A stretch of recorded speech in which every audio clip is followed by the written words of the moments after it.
오늘의 말씀은 누가복음 22장 1절부터 13절까지 말씀입니다. 유월절이라 하는 무교절이 다가오매 대제사장들과 서기관들이 예수를 무슨 방도로 죽일까 궁리하니 이는 그들이 백성을 두려워함이더라. 12 중에 하나인 가룟인이라 부르는 유다에게 사탄이 들어가니 이에 유다가 대제사장들과 성전 경비대장들에게 가서 예수를 넘겨줄 방도를 의논하매 그들이 기뻐하여 돈을 주기로 언약하는지라. 유다가 허락하고 예수를 무리가 없을 때에 넘겨줄 기회를 찾더라. 유월절 양을 잡을 무교절 날이 이른지라. 예수께서 베드로와 요한을 보내시며 이르시되 가서 우리를 위하여 유월절을 준비하여 우리로 먹게 하라. 여짜오되 어디서 준비하기를 원하시나이까? 이르시되 보라, 너희가 성내로 들어가면 물 한 동이를 가지고 가는 사람을 만나리니 그가 들어가는 집으로 따라 들어가서 그 집 주인에게 이르되 선생님이 내게 하는 말씀이 내가 내 제자들과 함께 유월절을 먹을 객실이 어디 있느냐 하시더라 하라. 그리하면 그가 자리를 마련한 큰 다락방을 보이리니 거기서 준비하라 하시니 그들이 나가 그 하신 말씀대로 만나 유월절을 준비하니라. 오늘 본문에는 유월절 그리고 무교절이라는 그러한 용어가 등장합니다. 이스라엘의 절기들이죠. 하나님께서 이스라엘 사람들에게 명하신 그런 절기들 가운데 가장 유명한 3대 절기가 있습니다. 다른 절기는 몰라도 이 절기에는 나를 꼭 만나러 와라 하나님께서 명령하신 절기죠. 첫 번째가 유월절, 두 번째가 칠칠절, 세 번째가 초막절 이렇게 됩니다. 어떤 분들은 내가 알고 있는 이스라엘의 3대 절기와는 조금 다른 것 같네요 하고 생각하실 수 있는데 그 이유는 같은 절기인데 이름이 여러 개이기 때문에 그렇습니다. 예를 들면 유월절은 다른 이름은 없죠. 유월절. 그리고 칠칠절은 다른 말로 하면 신약에 와서 더 많이 불린 오순절. 그러니까 칠칠절은 77에 49, 그러니까 7주란 뜻이고 오순절은 50이란 뜻이에요. 어떤 기준으로부터 해서 그 기준되는 날을 포함하면 오순절, 그 기준되는 날을 빼고 그 다음 날부터 계산하면 칠칠절 이렇게 되기 때문에 시간으로, 기간으로 이렇게 계산했을 때 차이가 좀 나는 것인데요. 칠칠절과 오순절은 같은 것입니다. 그 다음에 이제 초막절은 다른 말로 하면 장막절, 초막이나 장막이나 같은 거죠. 그리고 또 1년에 이 농사 주기로 따졌을 때에 그 시점을 가지고 또 이름을 붙이기도 합니다. 그래서 칠칠절이나 오순절은 보리를, 밀을, 이런 보리나 밀 같은 이러한 작물들을 추수할 때와 관련이 있기 때문에 맥추절이라고도 부르고, 그 다음에 초막절, 장막절은 이제 가을 거지를 해서 그러한 어떤 열매나 이런 곡식들을 가을 거지를 해서 이 창고에 이렇게 보관하는 그러한 절기이기 때문에 또 수장절이라고도 부릅니다. 자, 그런데 이 유월절과 무교절은 별개의 절기이기도 하지만 하나의 절기처럼 여겨지는 그런 독특함이 있습니다. 왜냐하면 유월절 바로 그 다음부터 무교절이 시작되거든요. 그래서 이스라엘 달력으로 첫 번째 달을 뭐라고 부르냐면 우리는 정월이라고 하죠. 우리는 보통 이제 우리 문화에서 첫 번째 달을 정월 이렇게 하는데 이스라엘 사람들은 아비벌이라고 말합니다. 첫 번째 달을. 그런데 나중에 보면 또 니상월이라는 말이 나와요. 왜 이렇게 헷갈리게 하느냐? 포로기, 이스라엘 사람들이 이제 바벨론에 의해서 멸망해서 바벨론의 포로로 잡혀가는 이 포로기를 중심으로, 이 포로기가 이제 아주 큰 변화를 가져왔죠. 그래서 이 포로 시대 이전에는 아비벌이라고 불렀는데 포로 시대 이후에는 니산월이라고 부릅니다. 그래서 유월절은 아비월 혹은 니산월 14일, 그러니까 정월 14일, 오늘날 우리식으로 따진다면 1월 14일이고 무교절은 그 다음 날 1월 15일부터 21일까지 일주일간입니다. 그러니까 아비월 혹은 니산월, 포로기 이전의 아비월, 그 후에 이제 용어가 바뀌어서 포로기 이후에는 니산월, 첫째 달 정월 14일 그 하루가 유월절이고 그 다음 날 정월 15일부터 일주일간 21일까지가 이 일주일간이 무교절이다 하는 것이죠. 그래서 유월절에는 유월, 패스오버, 죽음을 관장하는 하나님의 사자가 그 집에 문설주와 문인방에 어린 양의 피가 발라져 있는 것을 보면 그 집을 건너갔죠. 그래서 어린 양을 잡아서 먹는 유월절 식사를 하는 날 유월절, 그리고 무교절은 한 주간 동안 누룩을 넣지 않은 떡을 먹는 무교, 누룩이 없는, 누룩이 들어가지 않은 떡, 누룩이 들어가지 않은 빵을 먹는 그 한 주간이 무교절, 이렇게 됩니다. 그런데 후대에 가서는 이 두 절기가 거의 합쳐져 버립니다. 그래서 무교절의 첫날이 유월절이다, 이런 식으로 이렇게 한꺼번에 연이어서 연달아서 묶어서 이 절기들을 지키는 이러한 또 전통으로 흘러가게 되는 것입니다. 그래서 이 유월절은 아주 독특한 절기인데 국가적인 절기이면서 동시에 가정적인 절기입니다. 그래서 유월절 어린 양을 잡을 때에는 유월절에는 꼭 어린 양만 잡는 것이 아니라 어린 숫양 혹은 숫염소를 잡죠. 그래서 그것을 성전에서 잡습니다.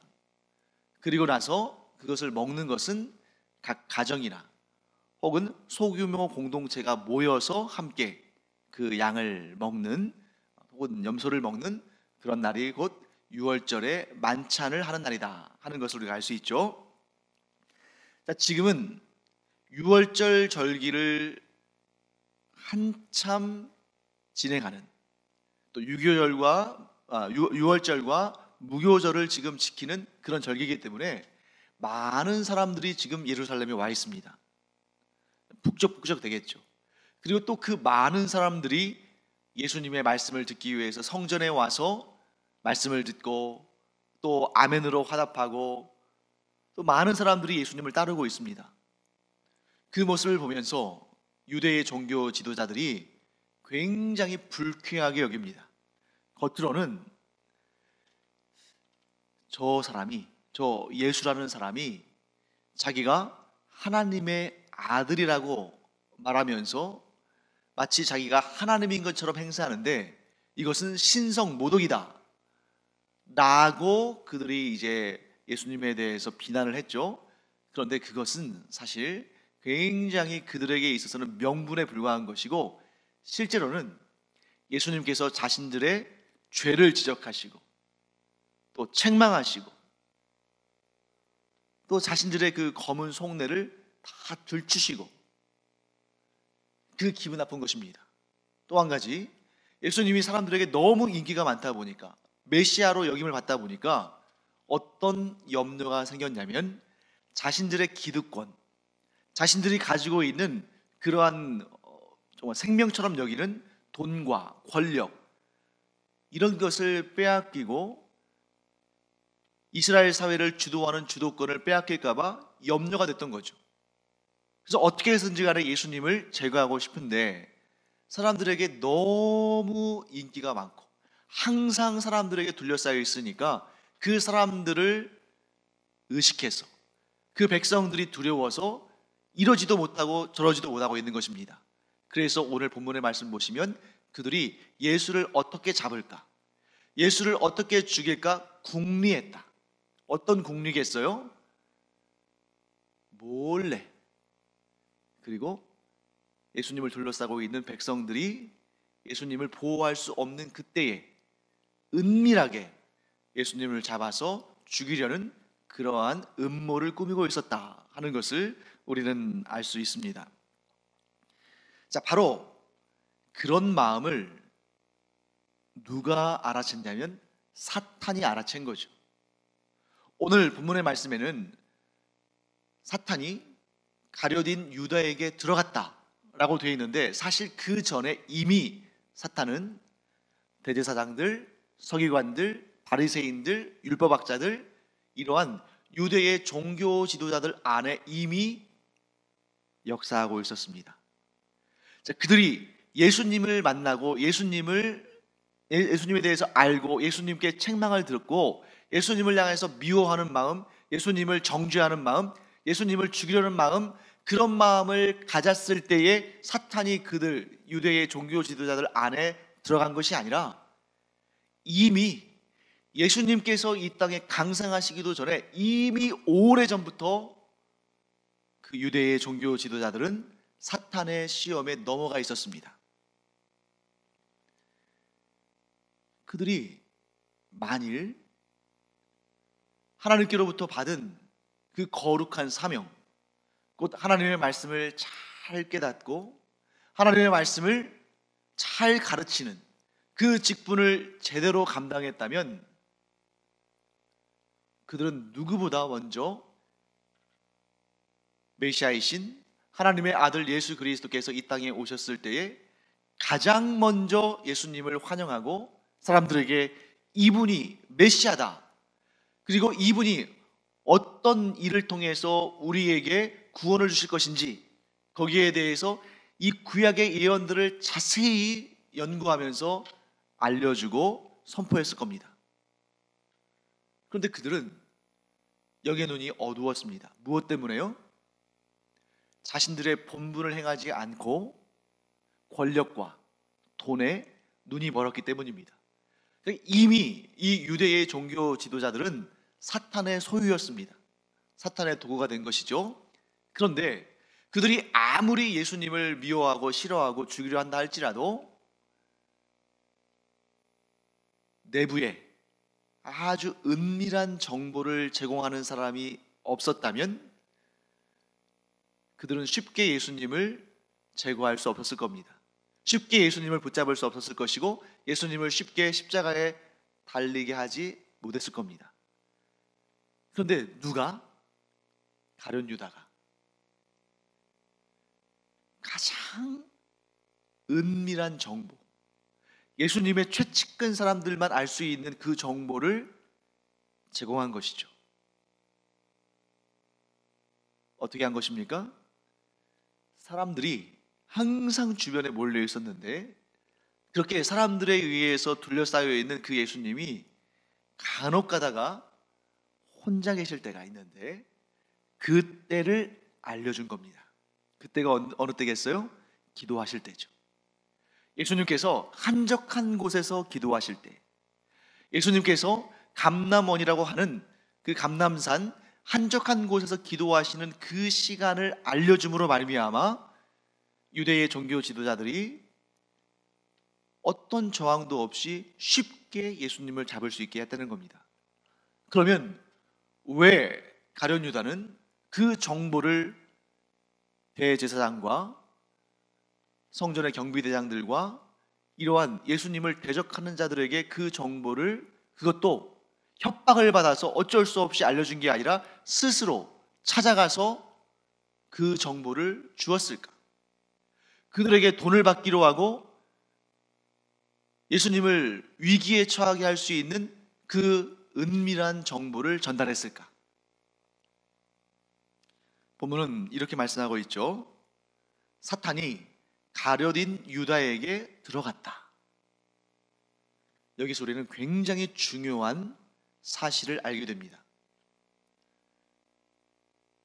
사탄은 모든 사람들을 다 시험합니다. 심지어 예수님을 향해서도 시험을 했죠. 그것도 3번씩이나. 예수님까지도 시험하는 존재인데 이 사탄이 누군들 시험하지 않겠습니까?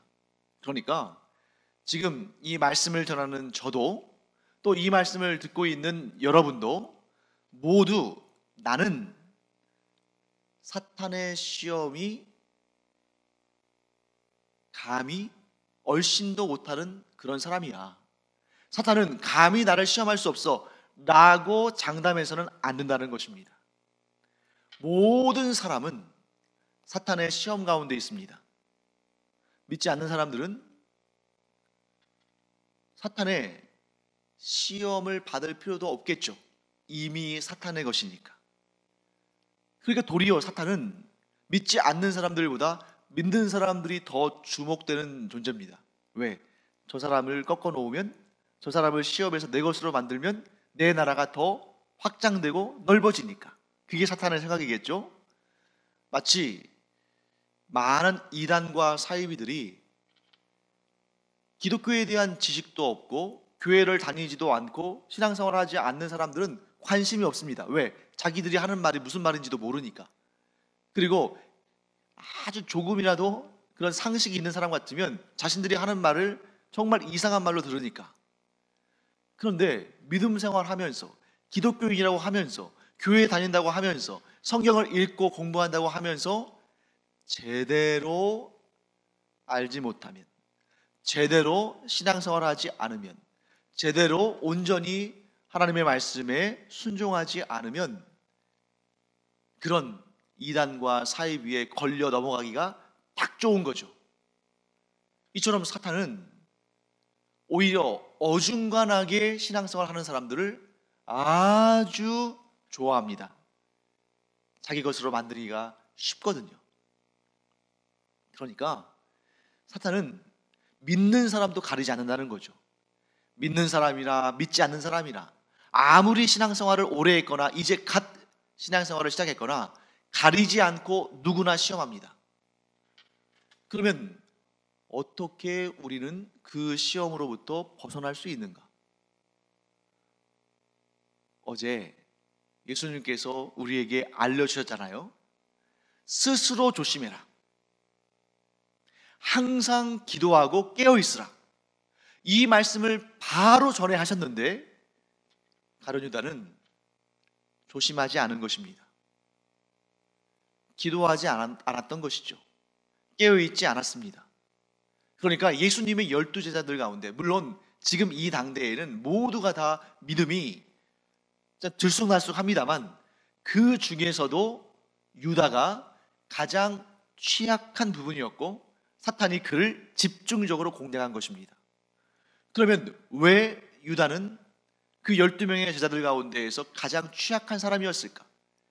예수님께서 말씀하시기를 차라리 나지 않았더라면 좋았을 뻔했다 라고 말씀하실 정도로 왜 그런 비참한, 차라리 예수님의 제자가 안 됐으면 모르겠는데 왜 그렇게 비참한 제자가 되었을까? 다른 본문을 우리가 이 병양된 본문들을 보면 가룟 유다에 대해서 이렇게 소개합니다. 그는 돈을 좋아했다.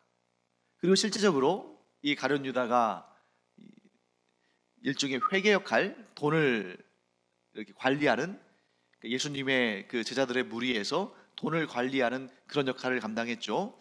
아마도 예수님께서 유다야, 네가 재정 일을 좀 맡아봐라 이렇게 말씀하셨다기보다는 스스로 그 일을 원했을 가능성이 큽니다.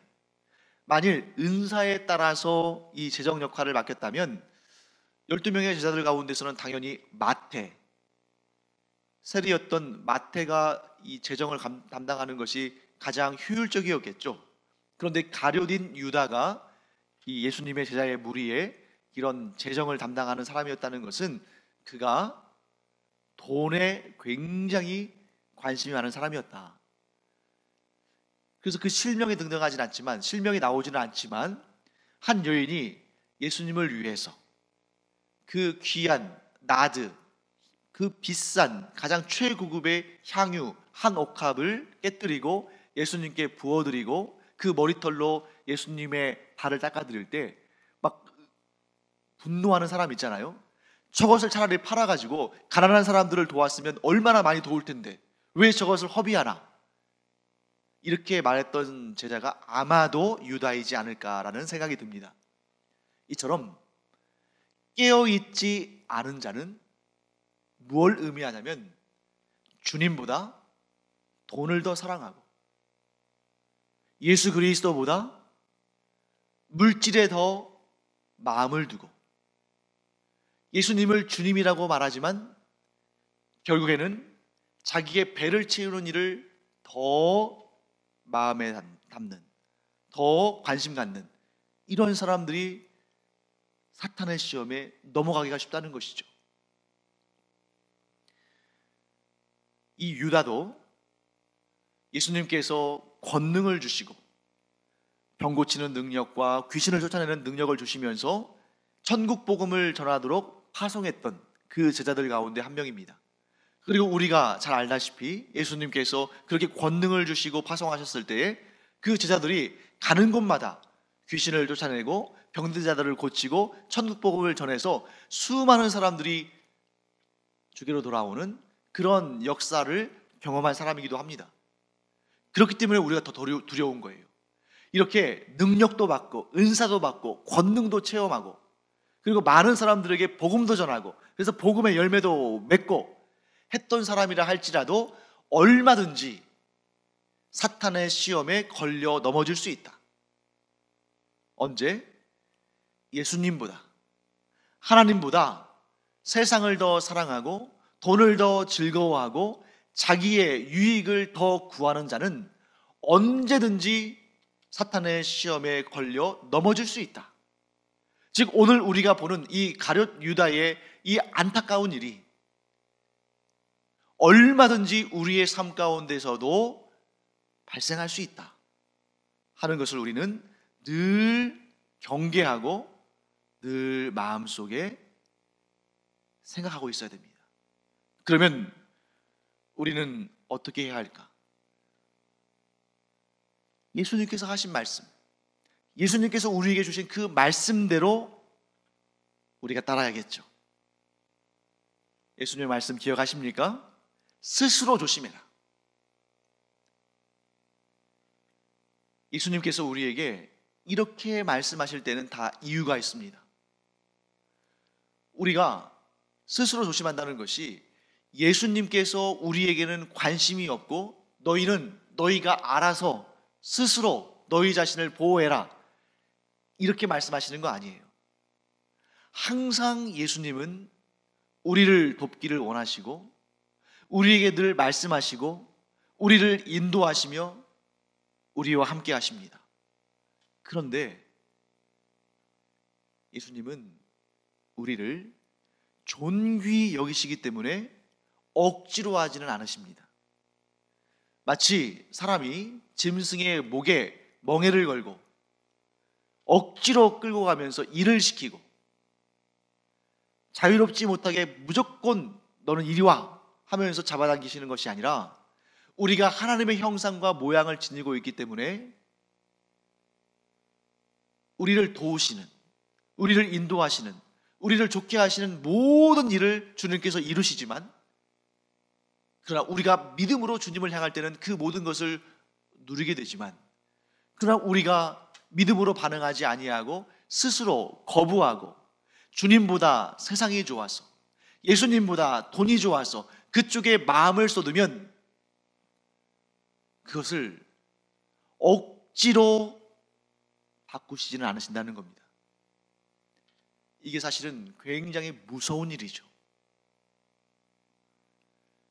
그 책임은 예수님께 있는 것이 아니라 우리 자신에게 있는 것입니다. 예수님께서는 그렇다고 해서 우리를 그냥 마냥 아무것도 관심도 두지 않고 너희는 너희들이 알아서 살아라 이렇게 방치하시는 것이 아니라 우리의 구원에 필요한 모든 것을 이미 이루어 놓으셨고 또 우리에게 모든 은혜로운 말씀, 우리에게 모든 귀하고 복된 것들을 다 예비해 놓으셨는데 그런데 그것을 억지로 떠먹이지는 않으신다는 거죠. 예수님은 우리를 존중하시기 때문에 무엇을 원하십니까? 우리가 스스로 믿음의 결단을 해서 예수님을 따르고 예수님께 구하고 예수님과 동거하고 예수님과 동행하는 것을 원하신다는 것입니다. 우리가 학창시절을 지내봐서 잘 알죠. 억지로 한다고 해서 되는 것이 아닙니다. 억지로 하면 끝까지 억지로 할 수밖에 없죠.